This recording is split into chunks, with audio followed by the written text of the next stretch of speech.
Hello കൂട്ടുകാരെ. അപ്പം നമുക്കിന്നൊരു കഥ കേട്ടാലോ? നമ്മുടെ കഥയുടെ പേര് കാക്കയും പരുന്തും. ഒരു കാട്ടിൽ ഒരു കാക്കയും പരുന്തും താമസിച്ചിരുന്നു. കാക്കയ്ക്ക് പരുന്തിനോട് അസൂയയായിരുന്നു. കാരണം പരുന്തിന് വളരെ ഉയരത്തിൽ പറക്കാൻ കഴിയുമായിരുന്നു. ഒരു ദിവസം കാക്ക തൻ്റെ കൂട്ടിലിരുന്ന് താഴെ കളിച്ചുകൊണ്ടിരിക്കുന്ന മുയലുകളെ നോക്കിയിരിക്കുകയായിരുന്നു. പെട്ടെന്ന് പരുന്ത് ശരവേഗത്തിൽ താഴേക്ക് പറന്നു ഒരു മുയലിനെ പിടിച്ച് വീണ്ടും മുകളിലേക്ക് പറന്നു. ഇത് കണ്ട് കാക്കയ്ക്ക് അസൂയയായി.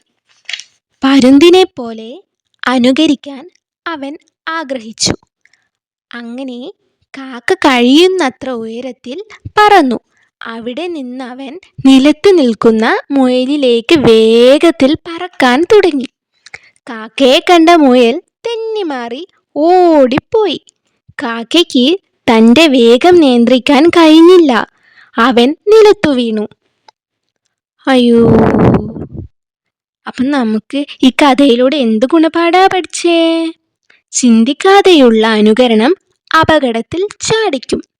ഓരോരുത്തർക്കും അവരുടേതായ കഴിവുകളുണ്ട്, അല്ലേ മക്കളെ? പരുന്തിന് വേഗത്തിലും ഉയരത്തിലും പറക്കാൻ പറ്റുമെങ്കിൽ കാക്കയ്ക്കും അതിൻ്റെതായ പല ഗുണങ്ങളും ഉണ്ട്. അപ്പോൾ അടുത്ത കഥയുമായിട്ട് വീണ്ടും വരാവേ. ബൈ.